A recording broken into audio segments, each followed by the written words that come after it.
Posto in provincia della Spezia, sullo spartiacque tra la Lunigiana e la valle del fiume Vara, quello dei Casoni di Suvero è un territorio che la modernità ha soltanto sfiorato. I boschi e i vasti spazi erbosi non appaiono oggi molto diversi da come li videro i primi uomini, che li popolarono già in età preistorica.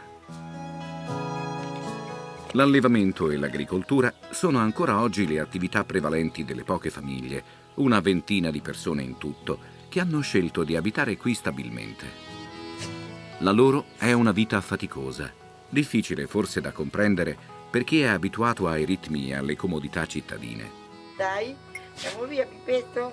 Andiamo,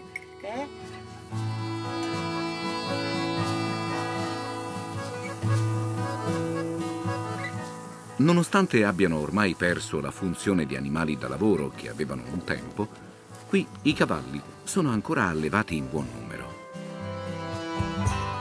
Per molti escursionisti rappresentano il modo migliore per percorrere l'alta via dei Monti Liguri, un sentiero di oltre 400 chilometri che dal confine con la Francia si snoda lungo lo spartiacque attraversando l'intera Liguria.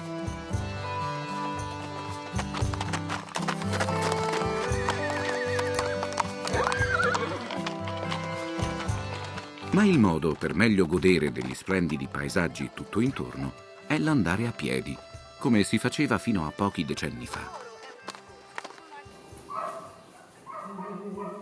Adelmo Volpi lo fa ancora. Vive ai Casoni da sempre, e prima di lui il padre, e prima ancora il nonno, e così via, fino alla notte dei tempi. Con lui ci sono moglie, figli e nipoti, 3 generazioni in una famiglia, come era un tempo neppure troppo lontano.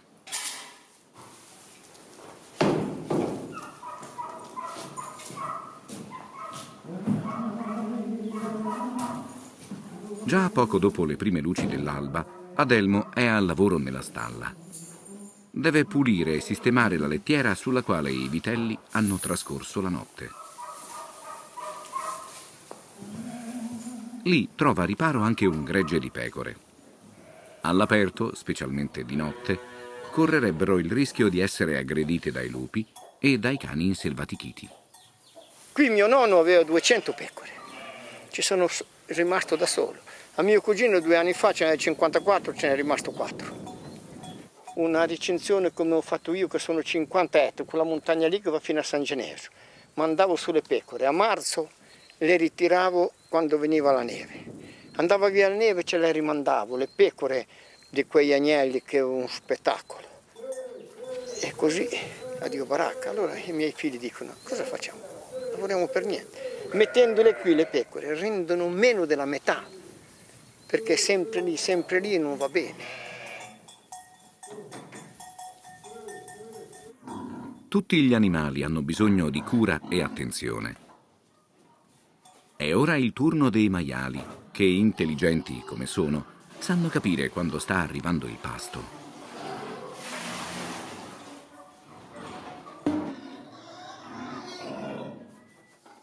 Il cibo a loro destinato è a chilometro zero. Tutto viene prodotto all'interno della fattoria.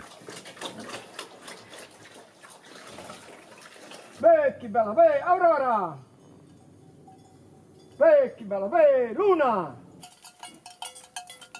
Vecchi bella, vecchi bella, Al contrario delle pecore, le vacche non temono le aggressioni di lupi e cani. La loro mole e le corna sono un deterrente capace di tenerli a distanza. E così mi dispiace, perché l'abbandono poi viene come lì, vede, e viene una giungla, e così vengono le frane, così viene il degrado.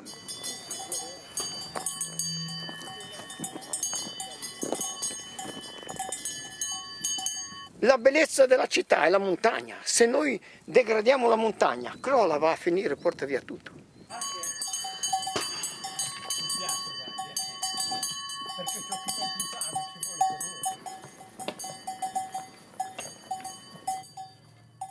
Per secoli, gli uomini che traevano da queste monti di che vivere hanno curato la stabilità del suolo e il corretto fluire delle acque. Hanno percorso ogni sentiero, conosciuto ogni roccia, ogni prato e ogni ruscello. Con il loro paziente lavoro hanno creato ordine, equilibrio e armonia. Quell'equilibrio oggi rischia di rompersi definitivamente.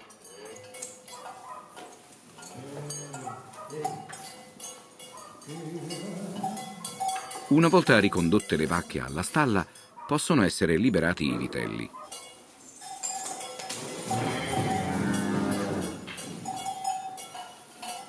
Come tutti i cuccioli sono gioiosi, hanno voglia di correre e senso del gioco. Hanno soprattutto fame.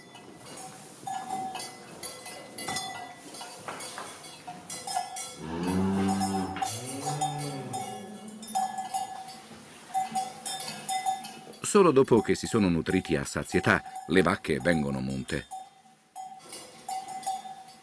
In questo caso, un tocco di modernità non guasta. Ogni contadino, il minimo, aveva 40 mucche, minimo, 40-50 pecore e la montagna era pulita. Ora, i lupi da 20 anni adesso, le pecore ci sono solo io che ce l'ha e qui e me le vengono a ammazzare qui perché la pecora a questo orario va fuori, va a mangiare. Però non la possiamo lasciare fuori perché il lupo te la mangia. E lì devono capirlo, ce l'ho detto io. Sì, ma dobbiamo fare, lei ci compri i cani e il maremano, che vedrà che il maremano, lo sa, ci ho detto, che da un male ne facciamo due. Io li conosco i cani, il maremano difende il suo gregge, ma difende il suo territorio, padrone è pericoloso per un bambino, per una donna, per un uomo. Perché lei va nel territorio del maremano, è pericoloso per essere umano.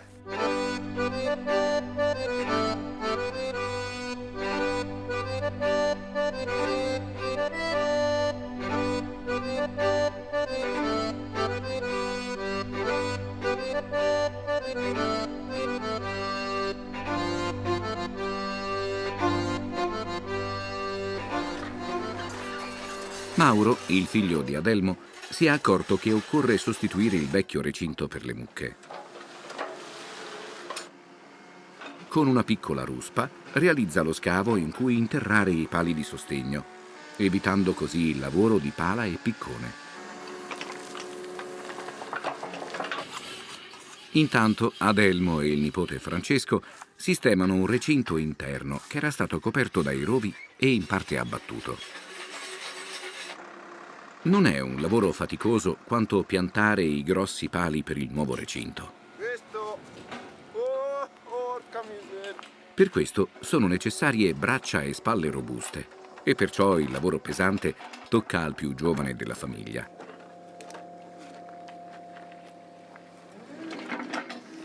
Fare il contadino non gli dispiace.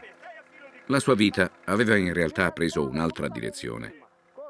Affascinato dalla vista del mare che si gode dai casoni, aveva deciso di frequentare l'istituto nautico con l'intenzione di farsi marinaio e conoscere altre terre e luoghi lontani. Arrivato però a un passo dalla maturità, il legame con la montagna si è fatto sentire al punto da indurlo ad abbandonare gli studi per dedicarsi all'attività della sua famiglia.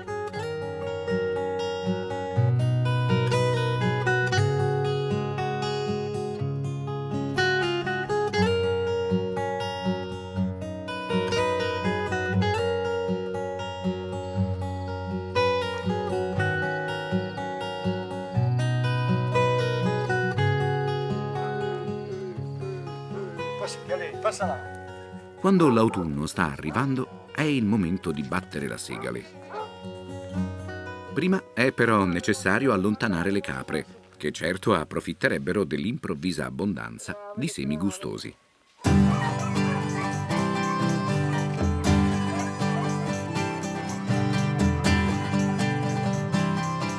Per la abbattitura ai casoni viene impiegata una macchina che di anni sulle spalle ne ha molti, oltre 100. Si tratta di un macchinario pesante, progettato in modo da poter essere scomposto in diversi pezzi e ricomposto all'occorrenza dove serve.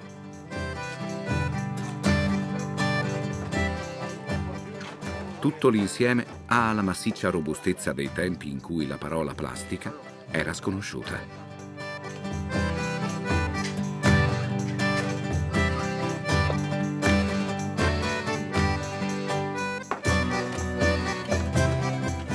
Posizionato il motore e la cinghia che ne trasmetterà la forza ai meccanismi, è il momento di recuperare la segale dal magazzino, nel quale è stata conservata dopo la mietitura avvenuta a fine giugno. Ora i chicchi si staccano facilmente dalla parte erbacea della spiga e possono conservarsi integri per un tempo anche molto lungo, senza essere attaccati da muffe e funghi. Erba a benzina te va aperta. Sì, a posto.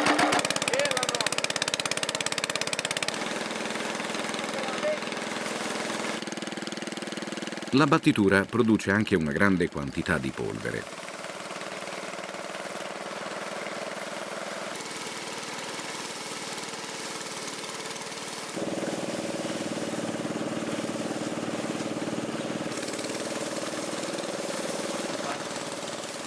Una parte della segale sarà utilizzata per l'alimentazione dei maiali.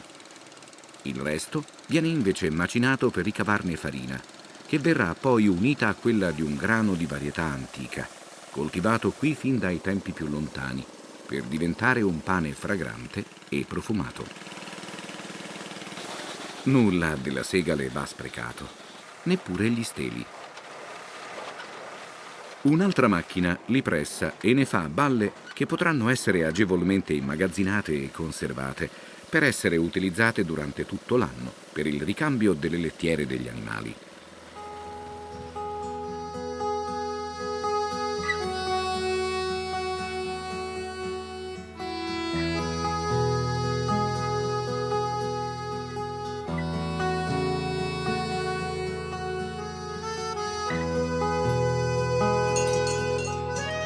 L'autunno avanza.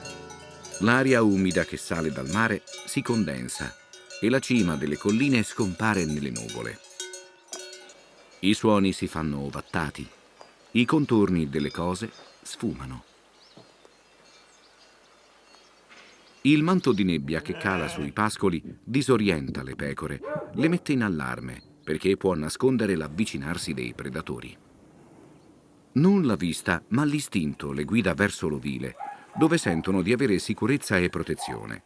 E qui restano nella paziente attesa di tornare ai pascoli quando il tempo sarà migliorato.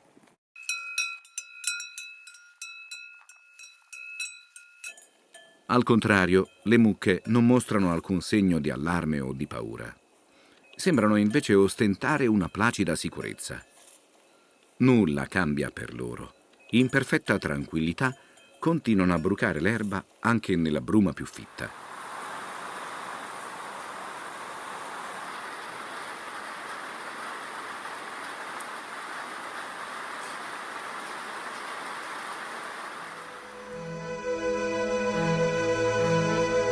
L'acqua, come sempre, porta nuova vita. Anche l'autunno si accende dei colori di una improvvisa fioritura.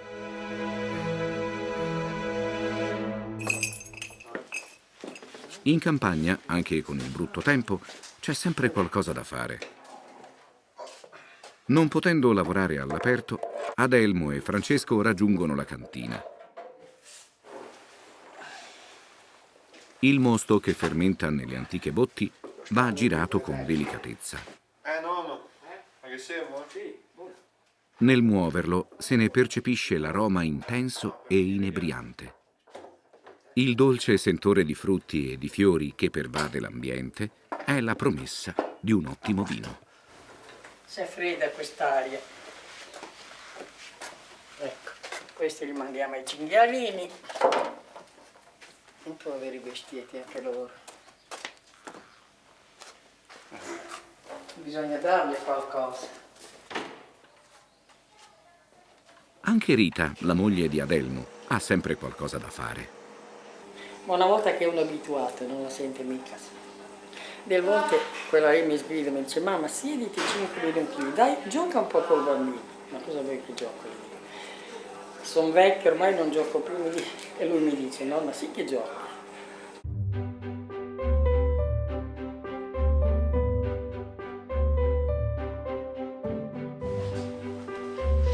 Dalla stalla è arrivato il latte appena munto, con cui preparare un formaggio genuino con l'aggiunta di sale, caglio di capretto e il calore del fuoco. Madonna, brucia. Non ha un nome particolare. Ai Casoni è conosciuto come il nostro di mucca.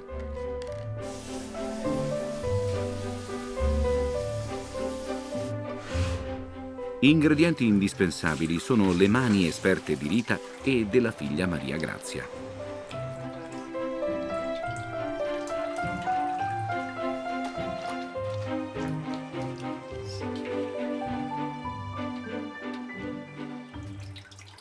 Una delle caratteristiche dei formaggi industriali è che spesso hanno lo stesso sapore in qualsiasi periodo dell'anno lo si consumi. Non questi. Da maggio ad agosto qui ogni mese ha un gusto diverso, perché diverse sono le essenze che vacche e pecore trovano nei pascoli.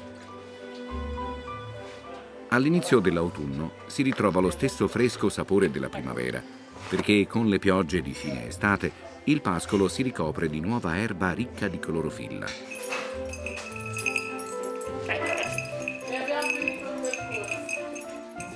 Il formaggio va ora portato nel locale di stagionatura. Potrà rimanervi da un mese a un anno e anche oltre, a seconda che lo si voglia consumare più o meno fresco o addirittura grattugiare. Il formaggio come le donne va toccato una volta al giorno.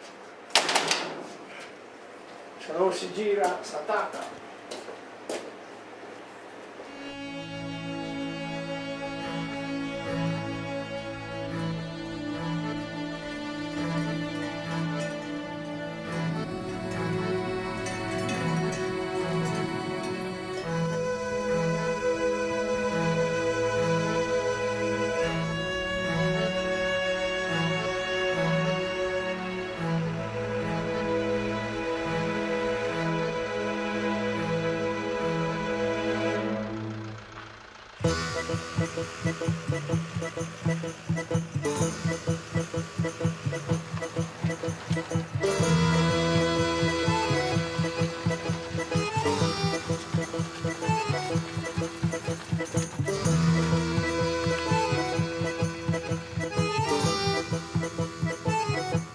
Con la fine dell'estate arriva il tempo di seminare.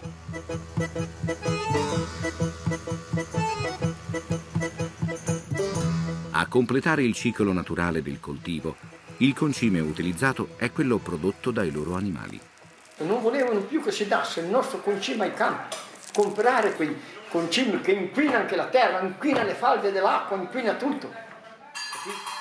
Noi qui, ogni contadino, il minimo durante l'anno fa dai 1500-2000 quintali di letame. Minimo. Sono ammucchiati là, dove cola l'acqua, vede l'erba che viene, che è un piacere. E c'è sempre state fontane sotto, non c'è mai stata una fontana inquinata. Dopo noi mangiamo, che danno alle bestie, ammucchiano il letame, hanno trovato le acque inquinate. Ci vuole mica tanta capire. Ci vuole mica tanta capire.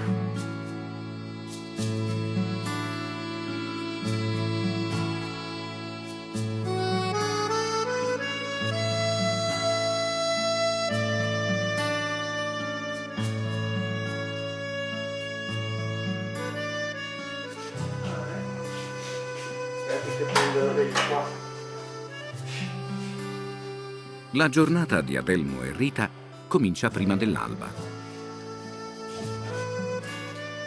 La cosa da fare prima di preparare la colazione è ravvivare il fuoco nella stufa, in modo che i più giovani, a cui è concesso di dormire un po' più a lungo, possano trovare un confortevole tepore.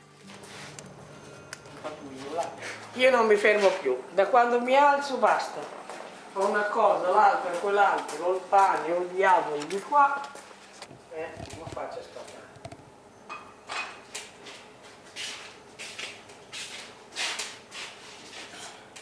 Data la durezza del lavoro e il freddo che comincia a farsi sentire, la colazione deve essere nutriente.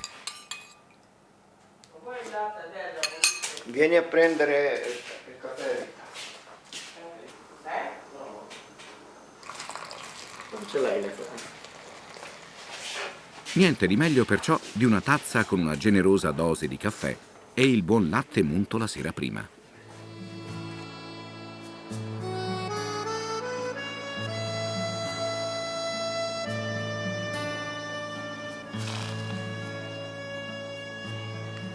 L'alba gelida ha intanto risvegliato anche la natura. Nonostante la bassa temperatura invernale, gli animali sono già usciti dalle stalle per cercare cibo fresco.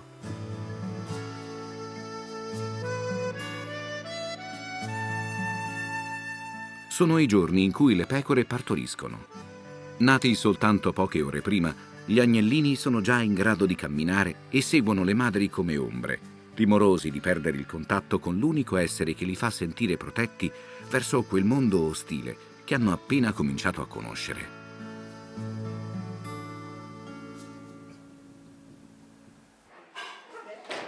Nella grande famiglia ognuno ha il proprio compito e le cose che ciascuno deve fare sono molte. Meno male che adesso ci sono le comodità delle macchine, una volta tutta a mano. Casa Volpi è il luogo di sosta sull'alta via dei Monti Liguri e gli occasionali visitatori mangiano il cibo genuino che qui viene prodotto. Il pane, in modo particolare, ha un sapore indimenticabile. La farina, poco raffinata, garantisce una fragranza inimitabile.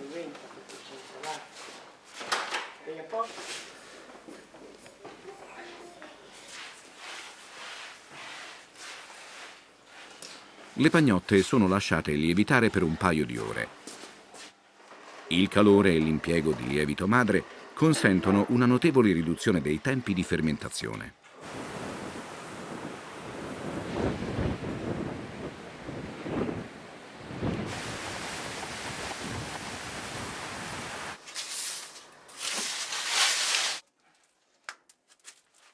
Mentre il lievito compie la sua opera silenziosa, Adelmo si occupa del forno.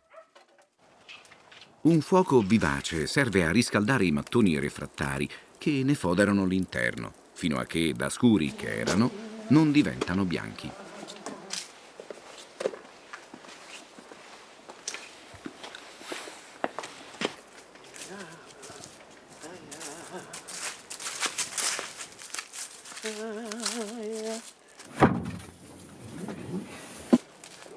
Lo mettiamo qui.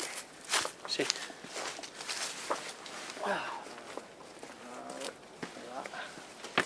Facciamo pulizia al forno. Quando l'impasto è lievitato, è il momento di rimuovere la brace e pulire accuratamente il forno dalla cenere. È aria fredda.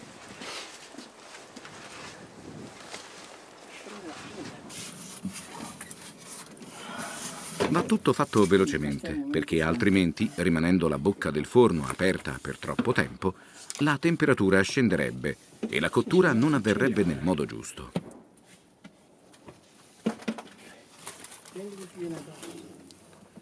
L'antica sapienza raccomanda di accendere nuovamente un po' di fuoco all'imboccatura per dare al pane la vampata di calore necessaria a renderlo gonfio e croccante in superficie.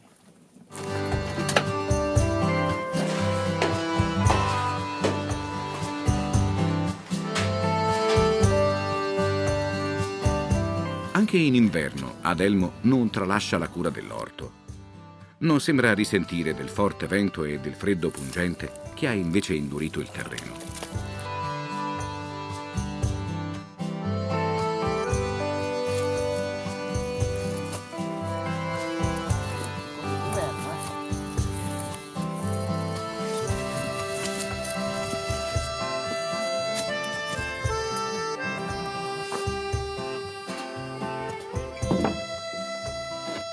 Non appena tolto il coperchio, la calda fragranza del pane viene afferrata dal vento e mescolata ai freddi profumi dell'inverno. È un aroma intenso, quasi struggente, che riporta alla mente lontani ricordi della nonna e di fette di pane inzuppate nel latte appena munto.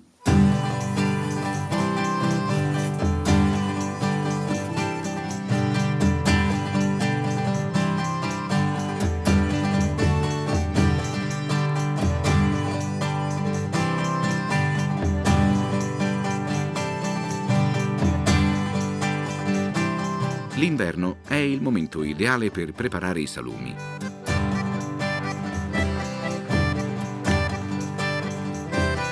Adelmo e Mauro insaccano le salsicce.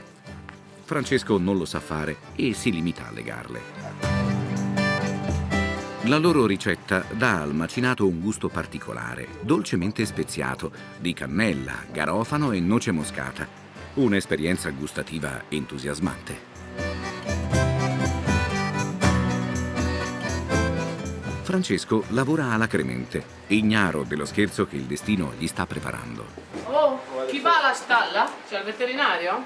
Per cosa? Ci siamo scordati? Pure Mauro te l'aveva visto, te l'ha detto anche a te. Chi ci va?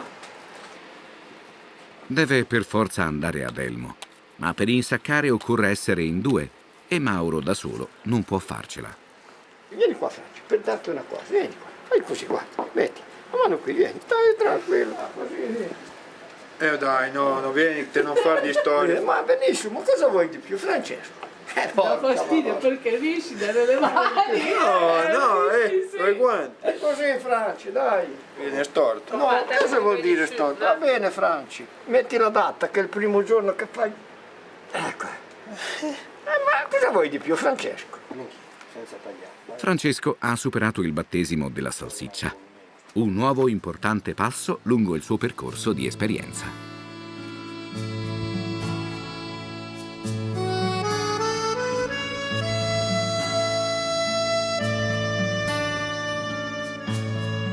Nella stalla il veterinario sta effettuando i prelievi per verificare che il bestiame sia sano. In una cosa almeno le mucche sono simili agli esseri umani. Non gradiscono le punture. Poche sono disposte ad alzare tranquillamente la coda per farsi bucare.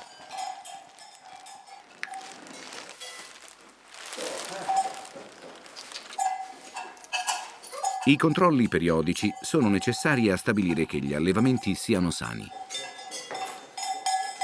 Ma gli animali di Adelmo trascorrono gran parte della loro esistenza in libertà, senza essere sottoposti a condizioni di vita stressanti. E questo è per loro il modo migliore per mantenersi in salute.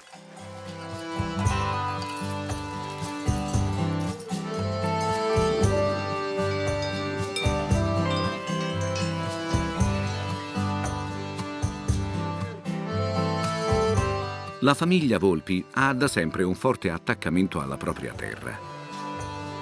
I suoi componenti hanno accettato di vivere rinunciando alle comodità che la città offre, ma anche evitandone gli aspetti negativi, fatti di rumore, stress, inquinamento. Qui la vita è a tratti dura e faticosa, ma anche quella più naturale per l'essere umano. Il tempo scandito dal procedere del sole, il maestoso spettacolo della natura e il cibo genuino sono elementi indispensabili per il nostro benessere e ognuno di noi dovrebbe poterne godere. Qui, ai Casoni, terra severa ma incantevole, è ancora possibile farlo.